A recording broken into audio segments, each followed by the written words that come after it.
एक ऐसी anime movie जिसकी कहानी इंसेप्शन जैसी हॉलीवुड मूवी से कम नहीं है। टाइम ट्रैवल पर बेस्ड एक ऐसी कॉम्प्लिकेटेड लव स्टोरी जिसमें दोनों लड़का लड़की एक दूसरे को प्यार करने लग जाते हैं, लेकिन एक दूसरे के बारे में जानते तक नहीं है। प्यार की एक ऐसी कहानी जिसे बहुत ही खूबसूरत तरीके से लिखा गया है और साथ ही ये आपको सोचने में भी मजबूर कर दे कि आखिर यहाँ हो क्या रहा है। आज की इस वीडियो में हम एक्सप्लेन करने वाले हैं एक ऐसी ही कुछ दिलचस्प और सर घुमा देने वाली कहानी की जिसका नाम है योर नेम, जिसे जापान में किमी नो नावा नाम से जाना जाता है। योर नेम एक एनिमे बेस्ड रोमांटिक मूवी है जिसे माकोतो शिनकाई ने लिखा है। IMDb में से दिए गए हैं 8.4 स्टार्स और टोमेटोमीटर में इसे किया गया है 98% फ्रेश, जो कि किसी भी एनिमे मूवी के लिए बहुत ज्यादा है। साथ ही मैं आपको बता दूं कि योर नेम पूरी दुनिया की तीसरी सबसे ज्यादा कमाई करने वाली एनिमे मूवी है, जिसने आज तक world wide around 358 million dollars की कमाई की है, जो कि होते हैं इंडियन करेंसी में अराउंड 26 अरब रुपए। अब सोचो, एक एनिमे मूवी इतना कमाई कर रही है तो इसमें कुछ तो बात होगी। फिर भी हमारे यहाँ कुछ लोग, कुछ नहीं बहुत से लोग, एनिमे को एज अ बच्चों के देखे जाने वाला कार्टून ट्रीट करते हैं। ये तो आज की इस एनिमे मूवी की कहानी से ही पता लग जाएगा कि ये बच्चों के लिए है या नहीं, क्योंकि मैं बता दूं योर नेम की स्टोरी कुछ ज्यादा ही कॉम्प्लिकेटेड है। हो सकता है आपको बहुत सी बातें समझ ना आए, पर टेंशन नहीं लेने का, तुम्हारा भाई इस स्टोरी की एंड में सब एक्सप्लेन करेगा। और हाँ, मैंने देखा है कि कुछ लोगों ने इस मूवी को बहुत ही शॉर्ट में एक्सप्लेन कर रखा है, जहाँ उन्होंने बहुत सी मेन बातें कवर ही नहीं की है और साथ ही खाली कहानी सुना के वो निकल लिए। इस दिमाग घुमा देने वाले मास्टरपीस को अच्छे से एक्सप्लेन तक नहीं किया कि यहाँ हुआ क्या। तो मैं इस कहानी को थोड़ा डिटेल में कवर करूंगा। That's why I will cover this video in 2 parts. Video को पूरा देखना। हो सकता है आपको शुरू में कहानी इतनी भी कुछ दिलचस्प ना लगे, पर जैसे ही कहानी अपने मिड पॉइंट पर पहुंचेगी वैसे ये आपके भी होश उड़ा देगी। तो ये तो होगी मूवी की स्पॉइलर फ्री इंट्रोडक्शन। अब ज्यादा टाइम ना वेस्ट करते हुए अपनी इंट्रोडक्शन देके आज की एनिमे एक्सप्लेनेशन का शुभारंभ करते हैं। तो बड़ी ही शीघ्रता से अपने कानों में ईयरफोन्स घुसा दो और टक लेके शांति से कहीं बैठ जाओ, क्योंकि आज की एक्सप्लेनेशन वीडियो में मजा इंटू 100 होने वाला है।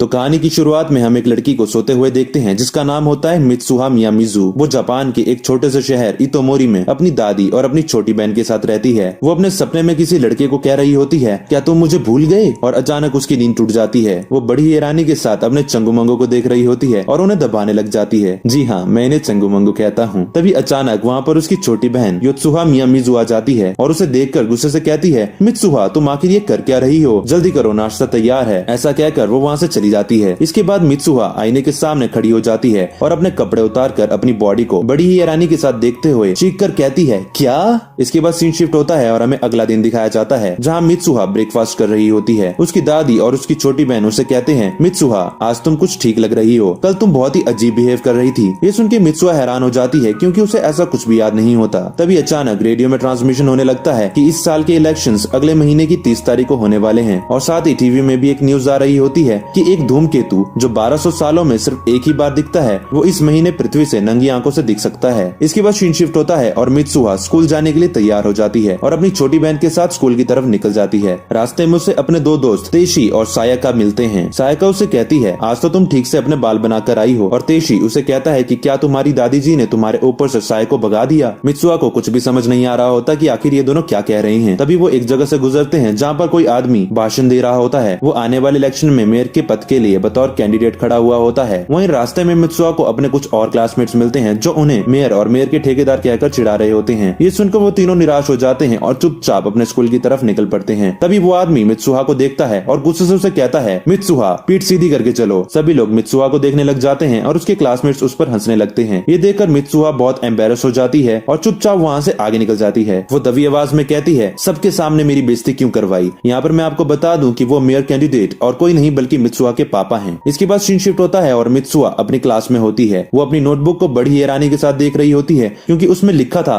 तुम कौन हो? उनकी टीचर उन्हें किसी मैजिक आवर के बारे में पढ़ा रही होती है कि शाम के समय जब ना तो दिन होता है और ना ही रात, उस समय हम वो देख सकते हैं जो हमारी दुनिया और हमारी मानव जाति के परे है। मित्सुहा अभी भी यही सोच रही होती है कि आखिर उसकी नोटबुक में ये किसने लिखा है। तभी अचानक उसकी टीचर उसे आवाज देती है। मित्सुहा डरते हुए एक झटके में अपनी सीट पर खड़ी हो जाती है। उसकी टीचर उसे कहती है, मित्सुहा तो आज तुम्हें अपना नाम याद है? ये सुनकर सभी बच्चे उस पर हंसने लग जाते हैं और मित्सुहा को समझ नहीं आ रहा होता कि उसकी टीचर उसे ऐसा क्यों कह रही है। इसके बाद सीन शिफ्ट होता है और हम देखते हैं कि सायाका मित्सुहा को कह रही होती है कि क्या तुम्हें कुछ भी याद नहीं है? कल तुम बहुत ही अजीब बिहेव कर रही थी, तुम भूल गई थी कि तुम्हारा लॉकर कहाँ है, और इतना ही नहीं कल तो तुम अपने बालों को भी बांध कर नहीं आई थी। मित्सुहा हैरान होकर कहती है ऐसा कैसे हो सकता है? वैसे मुझे ऐसा लग रहा है कि मैं कुछ दिनों से किसी सपने में हूँ, जैसे मैं अपने सपने में किसी और की जिंदगी जी रही हूँ। इस पर तेशी कहता है कि मैं समझ गया, तुम्हें अपने पिछले जन्म के सपने आते हैं या तुम्हारे दिमाग का हिस्सा किसी दूसरे डायमेंशन में जुड़ गया है। मित्सुहा को कुछ भी समझ नहीं आ रहा होता और इसके बाद वो सभी अपने अपने घर की तरफ निकल जाते हैं। रास्ते में मित्सुहा उन्हें कह रही होती है कि मैं इस शहर को और नहीं झेल सकती, ये शहर बहुत ही छोटा है, यहाँ पर एक कैफे तक नहीं है, मैं अपनी पढ़ाई पूरी करके टोक्यो भाग जाना चाहती हूँ। इसके बाद सीन शिफ्ट होता है और हम देखते हैं कि मित्सुहा और उसकी फैमिली किसी रस्म को करने की तैयारी में लग जाते हैं, जिस रस्म को करने की प्रथा उनके पूर्वजों के जमाने से चली आ रही है। उसकी दादी उन्हें कहती है इन धागों से जब तुम ऐसे कढ़ाई करोगी तो तुम्हारे और इनके बीच भावनाओं का निर्माण होगा। आज से करीब 200 साल पहले चप्पल बनाने वाले मायागुरु के घर में अचानक से भयंकर आग लग गई थी, जो कि पूरे शहर में फैल गई, जिसमें सारे मंदिर और पुराने दस्तावेज नष्ट हो गए। इसीलिए उस आग को कहा जाता है मायागुरु की प्रसिद्ध अग्नि, क्योंकि इस आग में सब नष्ट हो गया था। तो जिन दस्तावेजों में इस त्योहार के पीछे के मायने और रहस्य लिखे थे वो भी नष्ट हो गए। धीरे धीरे लोग इसे भूलने लग गए। हमारे परिवार का कर्तव्य यही है कि हम इस त्योहार को कम से कम प्रथा के माध्यम से ऊपर ऊपर से चलाए रखें, नहीं तो ये पूरी तरह लुप्त हो जाएगा। और देखो तो तुम्हारे बेअक्ल बाप ने क्या किया, पहले तो उन्होंने घर छोड़ा और उसके बाद मंदिर के पुजारी का पद भी, और अब राजनीति में जा बैठा है। इसके बाद मित्सुहा और उसकी बहन लोगों के बीचों बीच इस रिचुअल को परफॉर्म करने लग जाते हैं। वो दोनों पहले तो कोई ट्रेडिशनल डांस परफॉर्म करते हैं और उसके बाद अपने मुंह में पके हुए चावल को चबाने लग जाते हैं, पर उन्हें निगलने के बजाय वो उन्हें अपने मुंह से बाहर निकाल कर कलेक्ट करने लग जाते हैं। ये देखकर मित्सुहा के क्लासमेट्स कहते हैं छी, वो सबके सामने ऐसा कैसे कर सकती है, उसे ये करते हुए शर्म नहीं आती।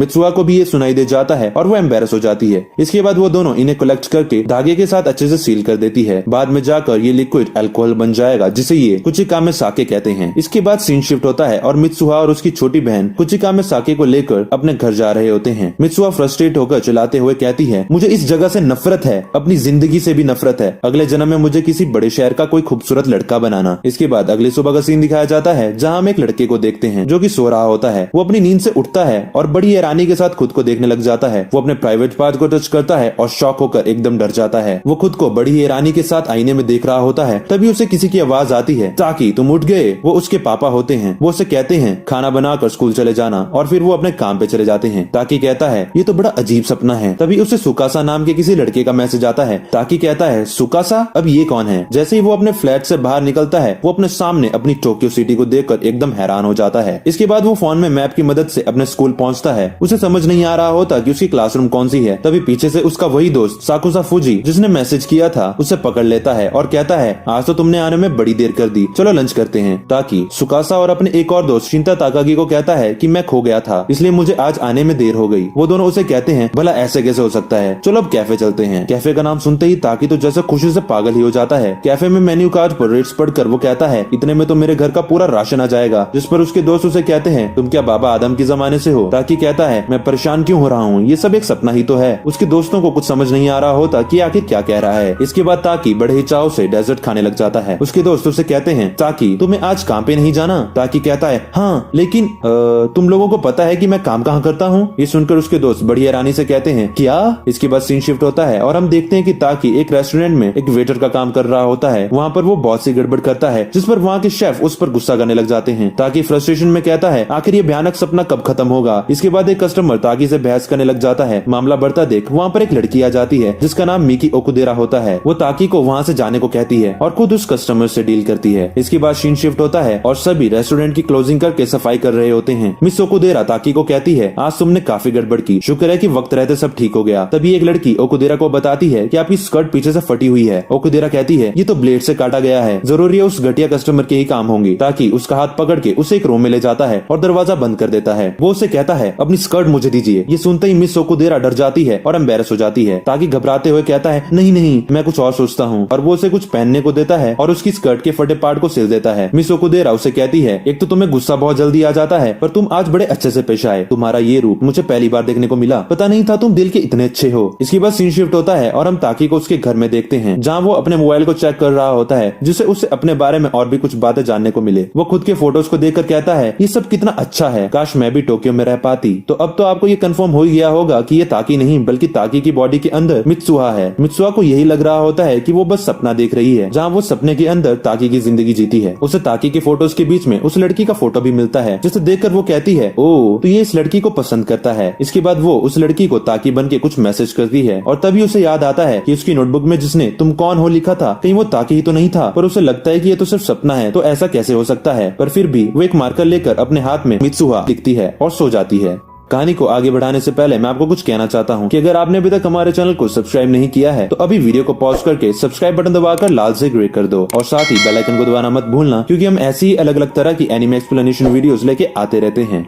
अगली सुबह जब तागी उठता है तो वो अपने हाथ में मित्सुहा लिखा देखकर हैरान हो जाता है। वो अपने फोन में मिस ओकुदेरा को किए गए मैसेज देखकर दंग रह जाता है और कहता है कि आखिर ये चल क्या रहा है। इसके बाद उसकी स्कूल का सीन दिखाया जाता है, जहाँ उसके दोस्त उससे कहते हैं कि तुम्हें आज अपने रेस्टोरेंट का पता तो याद है ना। ताकी को कुछ समझ नहीं आ रहा होता कि ये क्या कह रहे हैं और वहाँ से वो अपने काम पर निकल जाता है। शिंता सुकासा को कहता है, आज तो ये पहले जैसा लग रहा है। सुकासा थोड़ा शर्माते हुए कहता है, कल वो ज्यादा क्यूट लग रहा था। उसकी बात सुनते ही शिंता उसे बड़ी हैरानी के साथ देखते हुए कहता है, क्या? इसके बाद हम ताकी को देखते हैं जो रेस्टोरेंट में एंटर होते ही अपने सामने अपने बाकी कलीग्स को बहुत गुस्से में खड़े देखता है। वो सभी उस पर इसलिए गुस्सा होते हैं क्योंकि वो सभी भी मिस ओकुदेरा को लाइक करते हैं और ताकी को गुस्से से कहते हैं, ताकी तो कल तुम मिस ओकुदेरा को उनके घर छोड़ने गए थे, तुम हमारा पत्ता काट रहे हो। ताकी को यह सुनकर विश्वास नहीं होता और उसे कुछ समझ नहीं आ रहा होता है कि भला ऐसा कैसे हो सकता है। तभी वहाँ पर मिस ओकुदेरा आ जाती है और ताकी को आंख मारकर अंदर चली जाती है। ये देखकर तो ताकी के जैसे होश ही उड़ जाते हैं और उसका मुंह तो शर्म के मारे पूरा लाल ही हो जाता है। वहीं दूसरी तरफ मित्सुहा भी अपनी नींद से उठती है और देखती है कि उसके हाथ में तो किसी ने बहुत कुछ लिख रखा होता है। तभी उसकी छोटी बहन वहाँ आती है और उसे गुस्से में कहती है, क्या हुआ, तुम आज कोई उटपटांग हरकत नहीं कर रही हो, फटाफट खाना खाने आओ। और वो वहाँ से चली जाती है। मित्सुहा का ये सुनकर शर्म के मारे मुंह लाल हो जाता है और मन में सोचने लग जाती है, कैसी उटपटांग हरकतें। इसके बाद जैसे ही वो अपने क्लासरूम एंटर करती है सभी उसे बड़ी हैरानी के साथ देखकर उसके बारे में बातें करने लगते हैं। वो सायका को पूछती है कि सब लोग मुझे इस तरह से घूर क्यों रहे हैं, तो सायका इस पर कहती है, तुमने कल हरकतें ही कुछ ऐसी की थी। इसके बाद अगला दिन दिखाया जाता है जब मित्सुहा के शरीर के अंदर फिर से ताकी था। जब मित्सुहा यानी कि ताकी क्लासरूम में स्केचिंग कर रहा होता है तब उसके क्लासमेट्स उसे देखकर उसके बारे में बातें करने लगते हैं, तो वो गुस्से में अपनी टांग से अपना स्केच पटक देता है। और अगले दिन जब मित्सुहा को पता चलता है कि उसने पिछले कल ऐसा कुछ किया था तब वो हैरान हो जाती है क्योंकि उसे तो कुछ भी इस बारे में याद ही नहीं होता। वो फटाफट अपने घर की तरफ भागती है और अपनी नोटबुक को देखती है जहाँ किसी ने बहुत सी बातें लिख रखी थी। वहीं दूसरी तरफ ताकी भी अपने फोन की डायरी में नोट्स देखता है और दोनों एक साथ कहते हैं, इसका मतलब ये सब कोई मामूली सपना नहीं है, उस सपने में मैं और वो तो सच में जगह बदल रहे हैं। इसके बाद कुछ दिनों तक ऐसा ही चलता रहता है और वो एक दूसरे की जिंदगी में बहुत सी गड़बड़ करते हैं। अब उन्हें फाइनली समझ आ गया होता है कि वो हर दूसरे दिन जब सोकर उठते हैं तब उनके शरीर आपस में बदल चुके होते हैं। जगह बदलने के बाद उन दोनों ने क्या क्या किया ये उन्हें ना के बराबर याद रहता है, पर आसपास हुए बदलाव और लोगों के रिएक्शन से उन्हें पता लग ही जाता है कि उन्होंने क्या क्या कारनामे किए। इसलिए उन दोनों ने एक दूसरे के लिए कुछ रूल्स बनाए कि वो क्या क्या करेंगे और क्या क्या नहीं करेंगे। और साथ ही सोने से पहले उन्होंने सारा दिन जो कुछ भी किया उस सब का रिकॉर्ड एक दूसरे की डायरी में लिख कर रखना शुरू कर दिया। लेकिन इसके बावजूद भी इन दोनों ने एक दूसरे की जिंदगी की ऐसी की तैसी करने में कोई कसर नहीं छोड़ी। ऐसा ही और भी बहुत दिनों तक चलता रहा और ताकि मित्सुहा की इमेज एक बहुत ही बोल्ड लड़की की तरह बना दी जो बहुत ही डेयरिंग थी, जो स्कूल में काफी मशहूर थी और लड़की जिसके पीछे पागल थे। और साथ ही मित्सुहा ने ताकी की इमेज एक बहुत ही स्वीट और केयरिंग लड़की की तरह बना दी और वो मिस ओकुदेरा के साथ अपनी नजदीकी बढ़ाती चली गई, जिससे अब मिस ओकुदेरा ताकी को चाहने लग गई थी। वो दोनों एक दूसरे की इन हरकतों से बेहद परेशान थे। वो बस चाहते थे कि उनकी जिंदगी जैसी है वैसी ही रहे, उसके साथ कोई छेड़छाड़ ना हो। इसके कुछ दिनों बाद एक सुबह ताकी मित्सुहा के शरीर में उठता है। वो हमेशा की तरह उठते ही अपने चंगू मंगू दबाने ही वाला होता है कि तभी रुक जाता है और कहता है, मुझे ये नहीं करना चाहिए। इसके बाद उसकी छोटी बहन वहाँ आती है और जैसे ही दरवाजा खोल के अपनी बहन मित्सुहा को देखती है तो वो हमेशा की तरह अपने चंगू मंगू दबा रही होती है। ये देखकर वो कहती है, तुम ये उठपटांग हरकतें करना कब बंद करोगी, चलो अब जल्दी करो, हमें निकलना भी है। इसके बाद हम देखते हैं कि वो लोग पहाड़ों की ट्रैकिंग करते हुए कहीं जा रहे होते हैं। उन्होंने जो रिचुअल परफॉर्म करके कुचिका में साके बनाई थी आज उन्होंने वो अपने मियामिज़ू की देवता को चढ़ानी है। मित्सुहा यानी कि ताकी दादी को अपनी पीठ पर चढ़ा देता है। दादी उन दोनों को कहती है, क्या तुम्हें पता है मुसुबी क्या होता है? मुसुबी दरअसल एक जरिया है जिससे हम अपने रक्षक देवताओं से बात कर सकते हैं। जब हम कुछ खाते या पीते हैं तब ये तत्व हमारे शरीर से जा मिलते हैं जो इंसानों और देवताओं के मिलाप का एक जरिया है। और आज जो हम भेंट चढ़ाने आए हैं वो भी एक अनोखा जरिया है हमारे और देवताओं के मिलाप का। फाइनली वो कुछ देर बाद अपनी डेस्टिनेशन में पहुंच जाते हैं। मित्सुहा यानी कि ताकी बड़ी हैरानी के साथ कहता है, तो क्या यही है मियामिज़ू की देवता की कब्र? वहाँ जाने के लिए उन्हें एक छोटी सी नदी पार करनी होती है। उसकी दादी उसे कहती है, इस जगह को पार करते ही काकुरियो है। काकुरियो मतलब पाताल। अपनी दुनिया में में वापस जाने के लिए तुम्हें वो सब यहाँ छोड़ना होगा जिसके लिए तुमने इतनी मेहनत की थी, मतलब कि कुचिकामे साके को। ये एक तरह का तुम्हारा आधा हिस्सा है जो तुम मिया मिजुकी देवता को भेंट चढ़ाओगी। इसके बाद वो दोनों उस गुफा के अंदर जाके उसे वहाँ समर्पित कर देते हैं। इसके बाद वापस आते हुए उसकी छोटी बहन उसे एक जगह लाती है जहाँ सामने एक बहुत ही सुंदर लेक होती है। उसकी छोटी बहन उसे कहती है शायद हमें वहाँ वो धूमकेतु भी दिख जाए, पर ताकी को समझ नहीं आ रहा होता कि ये किस धूमकेतु की बात कर रही है। तभी उसकी दादी उसे कहती है मित्सुहा तुम अभी भी सपना देख रही हो ना। तभी अचानक ताकी की नींद टूट जाती है और वो देखता है कि उसकी आंखों में तो आंसू होते हैं, पर उसे समझ नहीं आ रहा होता कि ऐसा क्यों है। तभी उसे मिस ओकुदारा का मैसेज आता है और वो मैसेज देखकर एकदम शॉक हो जाता है क्योंकि उसे पता चलता है कि आज तो उसकी डेट है। दूसरी तरफ मित्सुहा भी आज अपने शरीर में होती है और अपनी नींद से उठती है। वो स्कूल के लिए तैयार हो रही होती है कि तभी उसे याद आता है कि आज तो ताकी की ओकुदेरा के साथ डेट है जो उसका ही प्लान था। पर वो आईने में खुद को एकदम से रोता हुआ देखती है। शायद उसे यहाँ पर रियलाइज हो जाता है कि उसके दिल में भी ताकी के लिए फीलिंग्स है। और वहीं ताकी मिस ओकुदेरा के साथ बहुत ही स्ट्रेंज बिहेव कर रहा होता है। वो बहुत ही नर्वस होता है, उसे कुछ भी समझ नहीं आ रहा होता कि वो क्या करे क्या ना करे। मिस ओकुदेरा भी एक जगह उसे कहती है ताकी ऐसा लग रहा है जैसे आज तुम नहीं कोई और हो। शाम को घर लौटते वक्त वो ताकी को कहती है ताकी तुम्हें मैं हमेशा से ही पसंद थी ना, पर अब ऐसा लग रहा है जैसे तुम्हें कोई और पसंद है। इसके बाद ओकुदेरा वहाँ से अपने घर चली जाती है और ताकी अपने फोन में लिखा हुआ मित्सुहा का एक नोट पढ़ता है। मित्सुहा ने उसे लिख रखा होता है तब तक तुम्हारी डेट खत्म होगी तब तक धूमकेतु के निकलने का समय हो जाएगा। पर ताकी को समझ नहीं आ रहा होता कि ये किस धूमकेतु की बात कर रही है क्योंकि आसमान में तो कोई धूमकेतु होता ही नहीं है। वहीं दूसरी तरफ हम देखते हैं कि मित्सुहा किमोनो पहनकर आई होती है क्योंकि आज वहाँ पर एक त्योहार होता है जो वो हर साल पतझड़ मौसम में बनाते हैं। उसे देख के उसके फ्रेंड्स एकदम हैरान हो जाते हैं क्योंकि मित्सुहा ने अपने बाल काट दिए होते हैं। उन्हें समझ नहीं आ रहा होता कि मित्सुहा ने ऐसा क्यों किया। इसके बाद वो त्योहार मनाने कहीं जा रहे होते हैं। तभी मित्सुहा और उसके दोस्त आसमान में वही धूमकेतु देखते हैं जो न्यूज में कहा गया था कि ये पृथ्वी के करीब से गुजरने वाला है। मित्सुहा उस खूबसूरत नजारे को देख ही रही होती है कि तभी वो धूमकेतु टूट जाता है और उसका एक टुकड़ा पृथ्वी की तरफ गिरने लगता है। इस दिन के बाद फिर कभी मित्सुहा और ताकी ने अपने शरीर नहीं बदले। ताकी हर दिन इसी उम्मीद के साथ उठता था कि क्या पता आज उसका शरीर फिर से मित्सुहा के साथ बदल जाए, पर ऐसा अब होता ही नहीं था। उसकी जिंदगी ऐसे ही आगे चलती रहती है और वो धीरे धीरे जो कुछ हुआ ये सब भूलने भी लग गया था। वो अपनी बच्ची कुची यादों और थोड़ा इंटरनेट के सहारे से इतोमोरी शहर की कुछ तस्वीरें बनाता है जो वो मित्सुहा के शरीर में होता था तब देखा करता था। एक दिन वो ये सब तस्वीरें लेके उस जगह को ढूंढने निकल पड़ता है क्योंकि वो मित्सुहा से मिलना चाहता था। उसके दोस्तों को ये पता नहीं होता कि ये किसको ढूंढने जा रहा है, पर फिर भी वो उसे अकेला जाने नहीं देते हैं और उसके साथ मिस ओकुदेरा और सुकासा उसे कंपनी देने आ जाते हैं। क्योंकि ताकि अब बहुत सी चीजें भूल गया था तो उसे उस जगह का नाम भी याद नहीं होता। वो बस अपनी बनाई हुई उस लेक की तस्वीर के सहारे उस जगह को ढूंढने निकल पड़ता है। वो बहुत जगह भटकता है, ना जाने कितनों को पूछता है, पर किसी को भी उस जगह के बारे में कुछ भी पता नहीं होता। बहुत ढूंढने के बाद एट लास्ट वो हार मान ही लेता है और वापस टोक्यो जाने का फैसला लेता है। रास्ते में वो तीनों एक रामेन शॉप में कुछ खाने को रुकते हैं। तभी वहाँ पर उस शॉप का मालिक उसकी बनाई गई तस्वीर देख के कहते हैं कि ये तो इतोमोरी की तस्वीर है। ताकि को भी ये नाम सुनते ही याद आ जाता है कि हाँ उस जगह का नाम इतोमोरी ही तो था। वो उन्हें कहता है कि ये इतोमोरी शहर कहाँ है, जिस पर उस शॉप के मालिक निराश होकर उसे कहने ही वाले होते हैं कि इतोमोरी शहर तो।